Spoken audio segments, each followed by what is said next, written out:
and I heard that you're not teaching my son anything. Can you like explain to me what's going on? And it started like a whole argument that lasted an hour. Fair, imagine your parents saying that. No, the guy would have endorsed it. He was that kind of dude. Oh, really? Okay. Start na? Magandang hapon. And she said she's gonna be late. Oh. It's okay. How are you?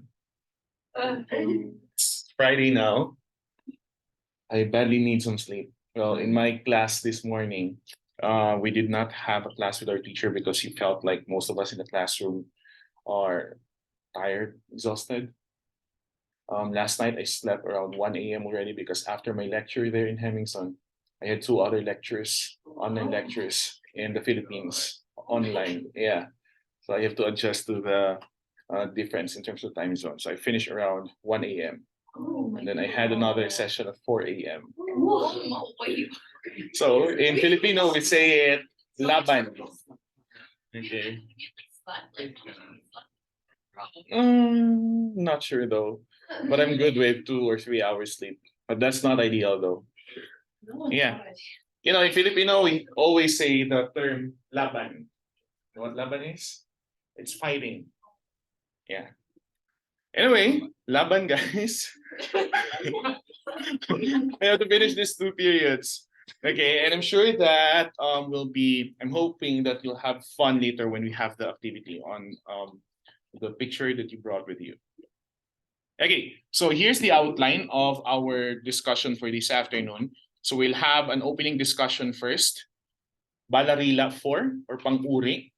I hope that you have, I'm not sure though if you have seen the file that I uploaded there in handouts. Okay, I uploaded there talaan ng mga pang-uri. Okay, so we'll talk about adjectives. Okay, that's pang-uri, adjectives. And then later on, we will be having a writing activity in relation to the use of adjectives in the Filipino language. So that's when you will be using the picture that I asked you to bring with you.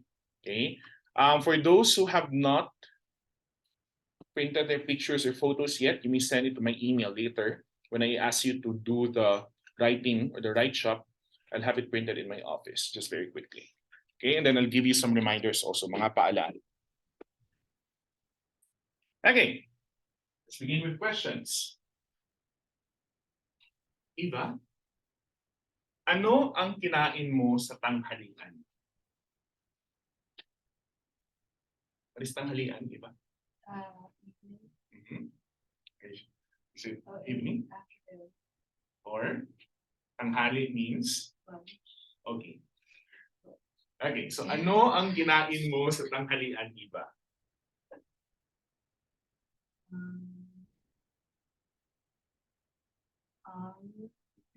That's correct.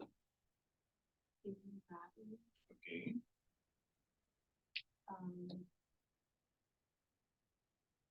You change mo to ko. Very good. Okay. Don't have to translate. Sorry. Sandwich or pwedeng tinapay. Right? Bread or sandwich is tinapay in Filipino. So ang kinain ko ay tinapay or ang kinain ko sa tanghalian ay tinapay. Okay. Carissa. Bago dito, saan ka pumunta? Bago means before. Dito is here. Pumunta is went. So bago dito, saan ka pumunta?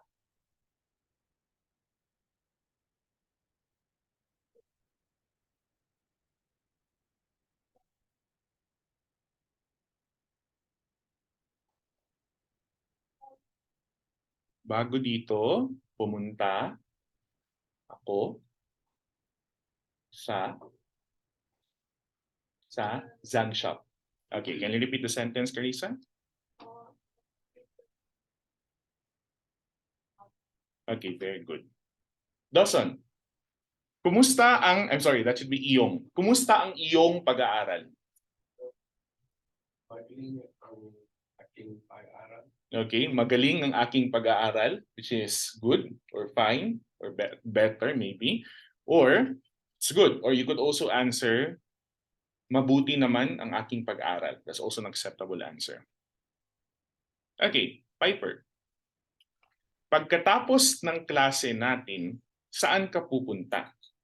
So pagkatapos is after. Bago is before, pagkatapos is after. So pagkatapos ng klase natin, saan ka pupunta?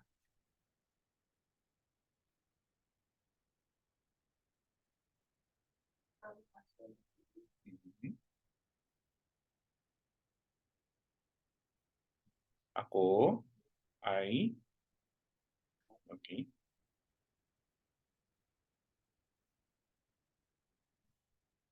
Sa okay. What's the pronoun possessive for my? Aking.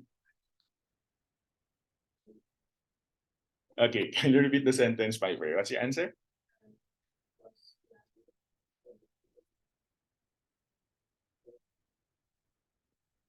Ako ay sa aking. Okay, very good. Okay. Why do you seem so silent when you do this thing? Like it takes so much analysis on your part, but I understand. It's different when you are given concepts, grammar, vocabulary, right? And then multiple choice questions, it's easier. But when it's already application like writing and speaking, it's going to be very difficult. And I understand it's a gradual process, and I cannot expect that you be very fluent or proficient with the use of the Filipino. Okay, so let's take this step by step. So welcome to our lesson this afternoon. We'll talk about Balarila 4, specifically pang-uri. So this is our 4th grammar lesson for this class.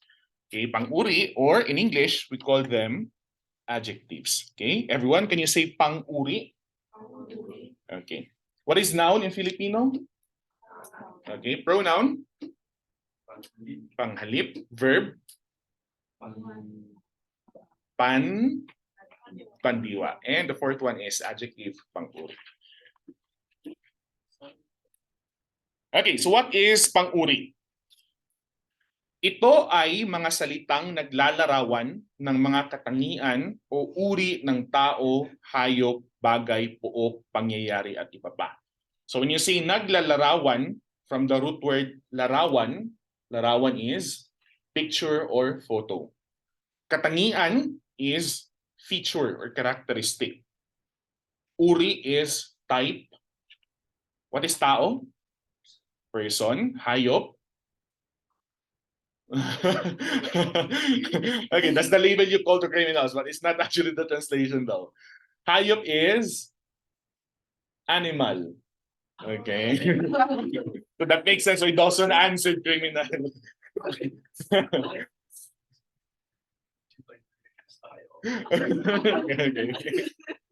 That's why. Okay, and then we have bagay is, what is bagay? Bagay is, we just talked about this one last time. Thing or object. Pook is place, very good. Pangyayari is event. Okay? This abbreviation here, ATBP, means at iba pa. In English, this is etc. Okay? So take note of this because you might be encountering this word in sentences also. So you read this as at iba pa and others or etc. ATBP, that's the abbreviation, but if you spell it out, it's like this. At iba pa. Okay, and others in English.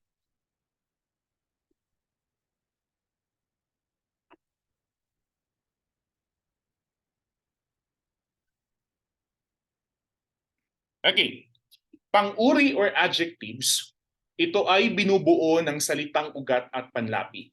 Okay? If you could remember when we talked about pandiwa or verbs, I mentioned that verbs have affixes, right? The same is true with pang-uri or adjectives. In Filipino, they are heavily affixed. In short, they have either prefix, suffix, or any affix attached to it. Okay? If it's root only, It's noun. Okay, it's noun. And then when you affix something to it, to the noun, it may become either a verb or an adjective, okay, in the Filipino language. For example, when we attach the prefix napaka, and then the salitang ugat is ganda. What is ganda? Okay. Since this one is not yet affixed, it's only the root, it means beauty, noun. Okay. So when you attach napaka, a prefix, to the root ganda, it becomes napakaganda or very beautiful. Okay? If it's beautiful, you say maganda, right? But when you remove ma and then replace it with napaka, ganda becomes very beautiful. Okay? That's the meaning of napakaganda. Next one. Prefix pinaka.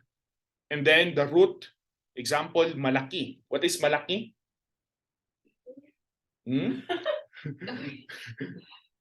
Okay, last time I talked about this, it's big. Okay, so when you say pinakamalaki, what do you think is the meaning of pinakamalaki?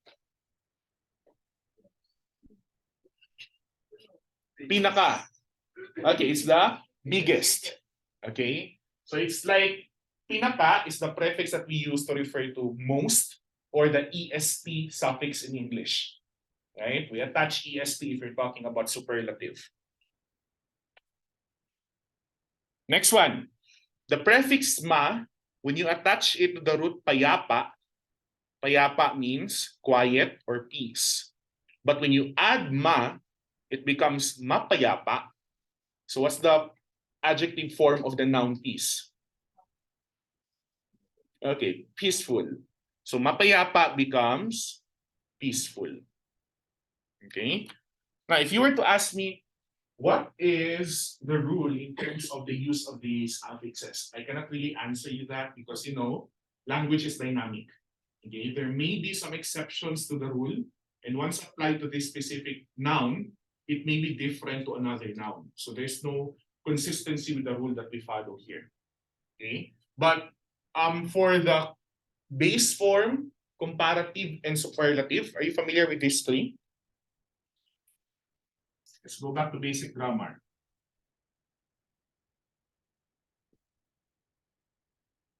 Can you still remember the base, comparative, and superlative forms of adjectives? English? Yeah, in English.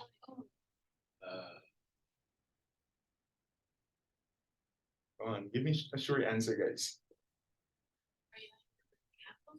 No, what does it mean? Like, when can we say an adjectives in comparative form? Come on, basic grammar, guys. Okay, so in English, we have the ER, right? Or if not ER, we use the word more, right? In superlative, we have EST or most. And base form is, of course, the original form of the adjective. Okay? So, in Filipino, the prefix pinaka is here used for superlative form. Okay? And then when you use napaka, it literally translates to very. Okay? So when you say napakalaki, what does it mean? Napakalaki. Okay, very big. Okay? Napakapayapa. Very quiet or very peaceful. Okay, so when you use napaka, it means very. Okay, so yeah, that's it.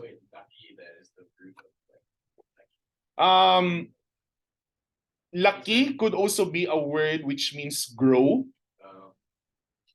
Like you made it napaka. Yeah, in that case, lucky becomes the root word. Mm-hmm. Like the ER. Yeah, I'll introduce you that later. Okay, next one. Let's talk about uri ng pang-uri. So what are the different? What is uri again? Types or kinds. Okay, the first type of adjective that we have in the Filipino language is called panglarawan. Okay, when you say larawan, it means picture. So panglarawan in English translates to descriptive adjectives. Okay? Simply put, panglarawan na pang-uri or pang-uring panglarawan are adjectives that you use to describe someone, something, an event, okay, or a place. So these are the usual adjectives that we use in the English language. For example, when you say big, malaki, beautiful, maganda, these are all descriptive adjectives. Okay? Other examples in the Filipino language, we have masipag. Okay, it means diligent or industrious.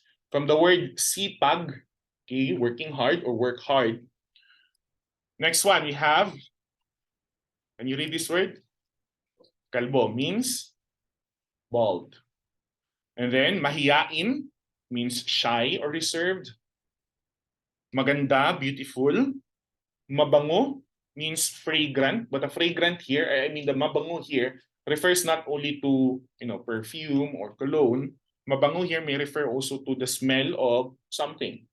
Okay, so example or someone. Example, if a person is good smelling, then that person is mabango. Bilog. Bilog can either be a noun or an adjective. So if it's a noun like the shape, it's called bilog. But if you use it as an adjective to describe a noun, that translates to circular, it also is bilog. Okay? So you use both terms to refer to the noun and to the adjective. And then the colors that we have, they are also adjectives, right? When they are used to modify or describe a noun. For example, pula, which means red. Palakaibigan, it means friendly. What's the root word of palakaibigan? Kaibigan, okay, friend. So friendly is palakaibigan. And then maliit, small.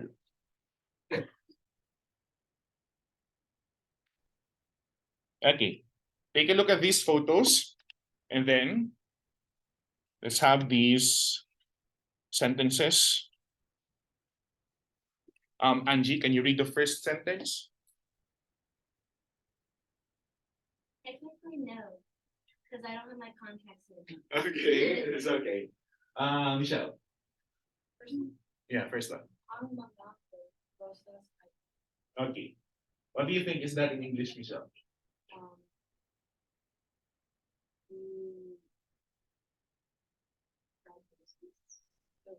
It's a complete sentence. Okay. The roses are red. Okay. Mga rosas. Roses, plural, right? Pula, red. Second sentence, Braxton.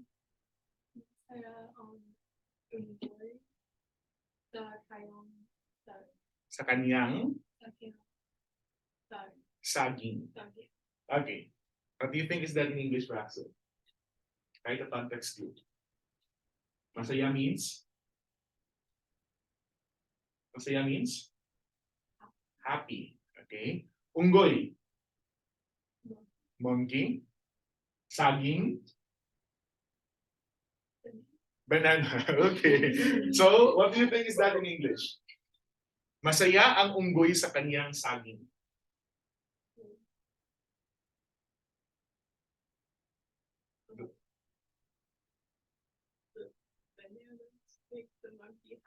Okay, almost there. But it actually translates to the monkey is happy with its banana. Okay. Dawson, third sentence, please. Okay. Okay, very good. Because the root word here is kulay. Kulay is color. Okay, so the fruits are colorful. Okay. Now, aside from descriptive adjectives in English, we also have the limiting adjectives. Okay, limiting adjectives usually come in the form of quantifiers or determiners. Okay, ito ay mga pang-uring nagpapakilala ng bilang, halaga, at dami ng pangalan at panghalip. Pangalan is, what is pangalan again? Noun. Panghalip is pronoun. So in short, these are adjectives that introduce count, value, amount, and quantity of a noun or pronoun. Example, when you use marami, which means many, okay? Maraming tao, many people. So the many there functions as an adjective describing people. Okay? Next one, ikapito. So when you use ika, then this one, and then you put the bilang, that means order. Okay? So ika-anim, example. Ikawalo. So 6, 8. So that is the function of the prefix ika. Okay, sandaan. 100. Sandaang sundalo. 100 soldiers. Okay? And numbers also may be used as limiting adjectives when they are used before the noun. Okay? 3, tatlong guro. What does it mean? Okay, 3 teachers, tatlong guro. Buo means whole. So buong cake, for example, whole cake. Isang kilo. Kalahati is half in English. So if it's whole, buo. If it's half, kalahati. For 1/4, I'm not sure with the translation though for 1/4. Okay, next one, pangalawa, second, and then tons, you use tonelada. Okay, toneladang takdang aralin. What does it mean? Tons of homework.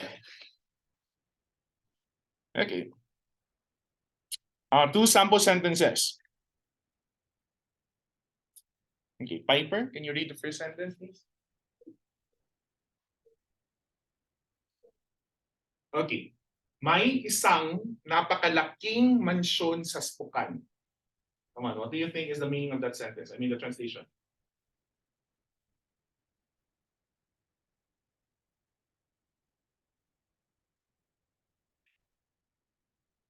Isa means 1. Napakalaki.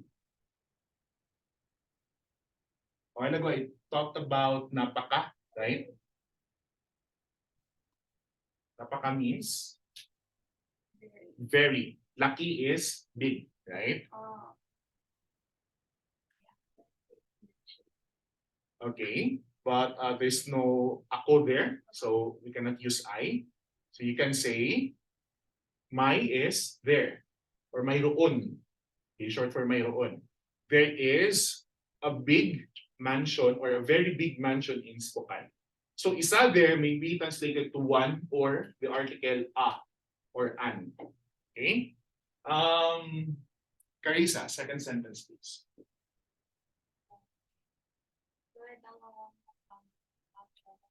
Okay, dalawa means 2, bata. Okay, obviously, based on the picture. Naglalakad.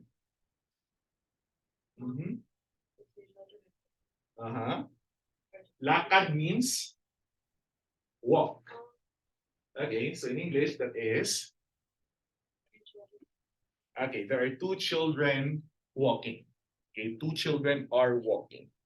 So may dalawang batang naglalakad. I think it will really help if you review also the list of verbs that I've given you. That way it would be easier for you to, as long as you know the root, it's easier for you to determine the meaning or the context of the sentence. Okay, next one. This is what I'm talking about. These are the degrees of adjectives, right? In Filipino, we call it kaantasan ng pang-uri or antas degree. Okay? So we call these degrees of adjectives. What is the purpose of these degrees? Why do we have to know the different degrees of adjectives? Nasan? I don't know. Maybe so you can talk about things. Mhm. Or when you compare or contrast people or things, right? Most especially if it's more than one being talked about in the sentence. Okay, let's talk about the base form. The base form in Filipino is called lantay. Okay, lantay.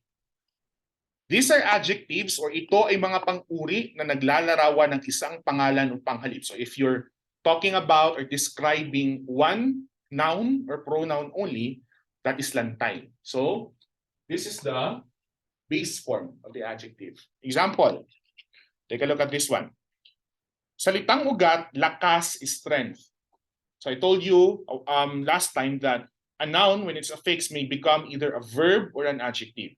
For example, lakas, strength is a noun, but when you put ma to it, you say malakas, it becomes an adjective. So it's strong. Example, malakas na lalaki si Max. What do you think is the meaning of this? Malakas na lalaki si Max. Malakas is strong. Lalaki is man or male.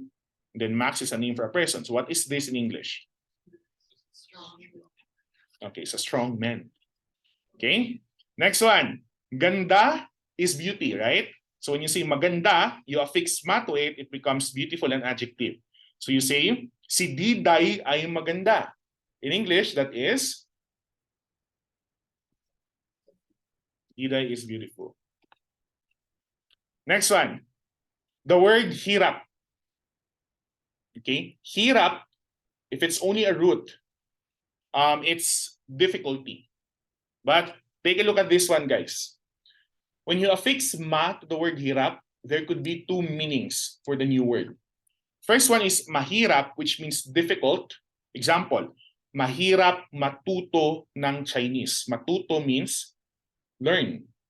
So it's difficult to learn Chinese. But there's another meaning for mahirap, and that is poor. Mahirap ang pamilya ni June. In English, that is, June's family is poor. Okay, so when you talk about mahirap, there could be two meanings. It could be difficult or challenging or hard, or it could be poor. So that's lantay or base form. Next one. Let's talk about the second form. We have comparative form. How many individuals or objects are compared when you use comparative form? Okay, Carissa, that's correct. There are two only. Okay. So these are adjectives that compare two or more nouns or pronouns. And in English, or in Filipino, there are words that we can use. So Carissa a while ago asked about if we use pinaka for superlative, what then is for comparative? So here are the answers, Carissa. You can use mas, lalo, higit na, parehong di gaanong, magkasing, or magsing. When you say mas, lalo, or higit na, it's like more in English. When you say parehong di gaanong, much alike, and magkasing or magsing, similar to. Okay, for example, when I say magkasing tangkad si Michelle at Braxton.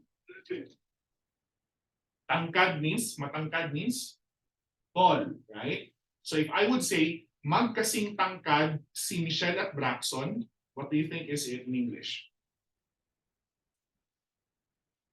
Magkasing is similar to. So we could say Michelle is as tall as Braxton. Okay, or Michelle's height is similar to Braxton's. Okay, now to give you a better illustration for pahambing, here are some examples. A while ago, I used lakas, right? If it's lantay, you say malakas only. But if it's pahambing, we use the word mas. Mas malakas, stronger. Mas malakas si Thor kaysa kay Captain America. What does it mean in English? Thor is stronger than Captain America. Okay? Ganda, maganda, mas maganda. So in sentence, mas maganda si Lulu kaysa kay Diday. So this is, what is this in English? Lulu? Okay, very good. Lulu is more beautiful than Diday. Okay? Hirap. Hirap, mahirap, mas mahirap, or more difficult or harder, or mas mahirap, also poorer. Okay? Sample sentence for more difficult or harder meaning. Mas mahirap ang matuto ng Russian kaysa sa Chinese. So it's more difficult to learn Russian than to learn Chinese. Okay? If it means poorer, mas mahirap ang pamilya ni na June at Kim kaysa kina Lily at Jam. So June and Kim's family, June and Kim's family is poorer than Lily and Jam's. So again, we use mas. Usually mas is the word used for comparative. Those that I mentioned a while ago in the previous slide, they're rarely used in sentences. So mas is the very commonly used. Yeah. If loss is more, is there a word for less? Usually we use the konti. Okay, we don't have a direct translation for less. Yeah, I think so. Konti is usually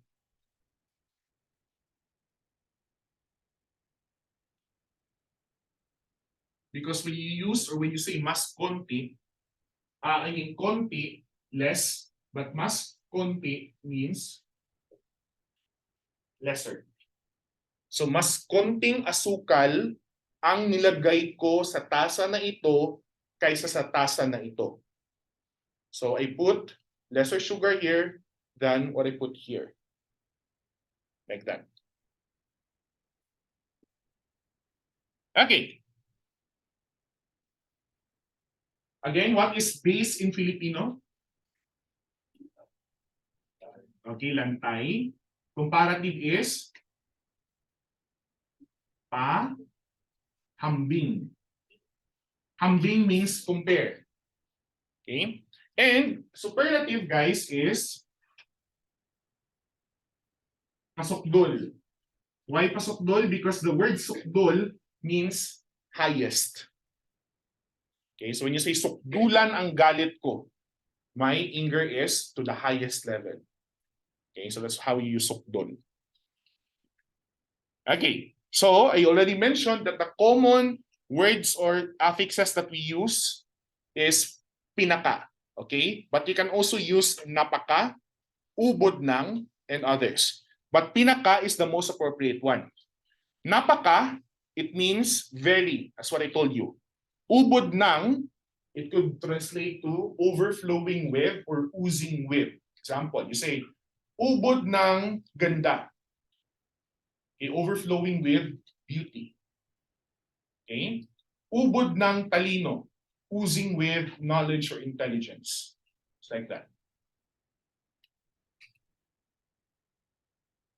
Okay. Same set of examples. Lakas, malakas, mas malakas. So we say, pinaka malakas. So the sentence is like, pinakamalakas si Spider-Man sa Avengers. Ganda, maganda, mas maganda, pinakamaganda. Si Maxine ang pinakamaganda sa kanila. So here we are comparing one versus three or more, or a group of individuals. Hirap, mahirap, mas mahirap, pinakamahirap. Example, pinakamahirap ang matuto ng wikang Swahili. Okay, or if it means poorer, poorer, poorest, sa buong klase, pinakamahirap ang pamilya ni Kimi. Okay, so always use pinaka if you want to refer to the superlative form of the adjective. Okay, that's the easiest way to remember this one.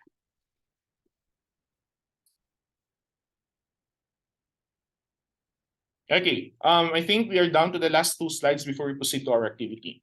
So let's talk about the other types of adjectives. Iba pang uri ng pang-uri. Okay, familiar with synonyms, right? Synonyms in Filipino is magkasing kahulugan. Kahulugan means meaning. So magkasing, similar meaning, so synonyms. Example, you say matalino, marunong. Matalino means intelligent, marunong means knowledgeable. So they are synonymous. Or maganda, marikit. Maganda means beautiful. Marikit means gorgeous. Masaya, happy. Maligaya, joyful. So they have the same meaning, right? Maliit, small. Bansot, stunted growth. But they usually use, yeah, stunted growth.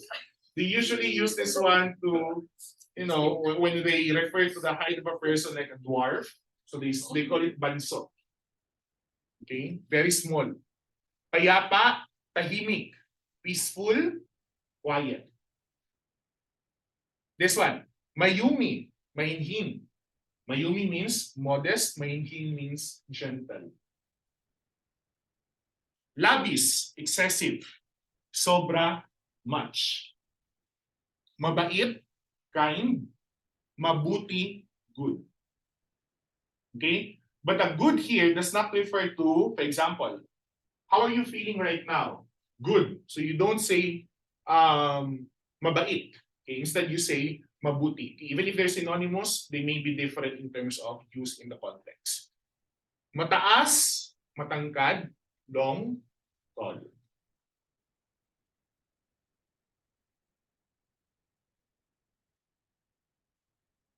What's the opposite of synonyms? Antonyms.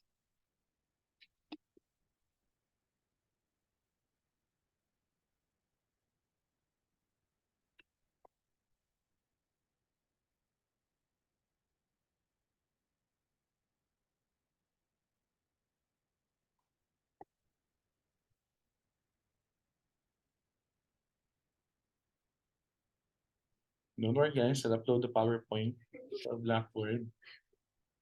No need to chase the pacing. Okay.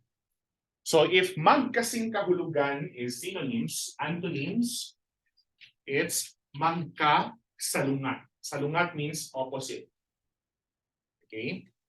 Example, matalino, smart. So what is stupid in Filipino? That is bobo. Okay? But of course, you don't use this to people. Okay, please don't use this one to just call anyone. Okay, just because of a mistake. Call the person bobo ka. Okay, you're stupid. Okay? You know what? You have to be very careful because some Filipinos, I'm not saying all, but some Filipinos are, they're very deceptive when they teach foreigners with Filipino words. Oftentimes, they use the expressions that are, not meant to be taught to foreigners. You have to be very critical also with what you're learning from some Filipinos. Okay, maganda, beautiful, opposite is pangit. Okay? So when someone tells you pangit ka, you're ugly. Okay? And then masaya, malungkot. So example, you will be asked, kumusta ka? Mabuti, ako'y masaya. Or mabuti, pero ako'y malungkot. Okay, I am sad. Maliit, malaki, small, big. Payapa is peaceful, but its opposite is magulo. It means chaotic. Mayumi, modest. Okay, opposite is indecent. In Filipino, that is magaslaw. Okay. Labis, excessive. This is what I mentioned, Carissa. Konti, less.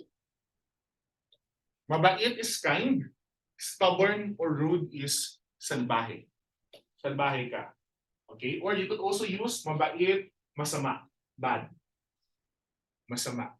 Mataas, long, maikli, short. Now, if you are to check the talaan ng mga pang-uri that I sent to our Blackboard in the handouts folder, you can see there more adjectives in the Filipino language. Okay? And that is what you will be using later for our write shot. Okay. Speaking of write shot, mga katanungan? Is everything clear so far? Okay. Now, can you bring out the picture that you printed? For those who have not printed yet, we send it to me, doesn't. It's yours. So only Carissa's picture needs to be printed.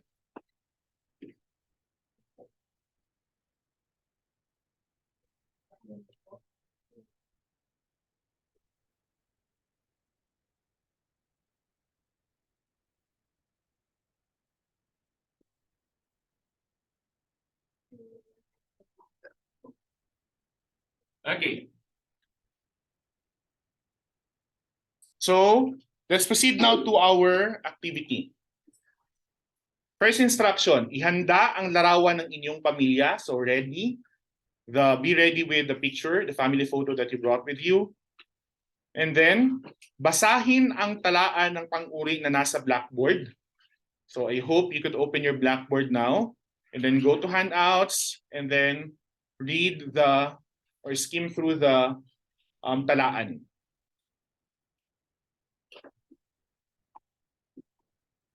Now, this is what you will do. Pumili ng 10 pang-uri. 10 is... Ano yung 10? 10. Okay. 10 is 10. Pumili ng 10 pang-uri na nais yung gamitin sa pagsulat ng mga pangusap. So you choose 10 adjectives from the list that you will use in writing the composition that I'll be instructing in a while. Okay? So what you will do is, gumawa ng 10 pangungusap na naglalarawan ng inyong pamilya. Short, you create 10 sentences that describe your family. Okay? Now, how will you do the sentences? It may be describing a family member or the family as a whole. It depends on you. Okay, you may start by describing your mom first, your dad, your siblings, and then going to the kind of family that you have. Just make sure that you will make 10 sentences. And then, maaaring gumamit ng mga simpleng pangungusap lamang.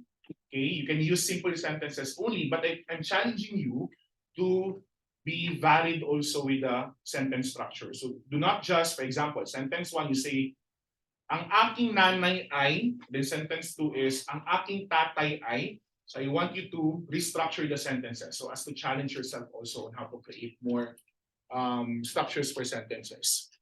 Okay, isulat ang mga pangungusap. So since I was actually planning to have all your photos mounted here, I'm giving you the sheets of paper, and that is where you will be writing your sentences, but I want you to use this one. Okay, you can choose any color here. And then make the writing larger so that later on, you put your picture here, and then below it are your sentences, and then we'll proceed to the presentation. Okay? In the meantime, you may start writing your 10 sentences. So maybe I can give you can you do it in 20 minutes? Go guys, you can do it. Okay? Yeah. So you may grab a pen here and you may start writing. Make a draft first before you write on that sheet of paper I gave you. If you want to be colorful, you may do so. You have a lot of options here.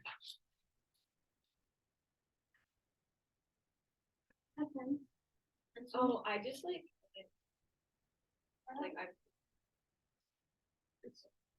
you're good. I can just type it. For those who brought smaller pictures with them, if you want to have them in one sheet only, I have here a tape and extra sheets.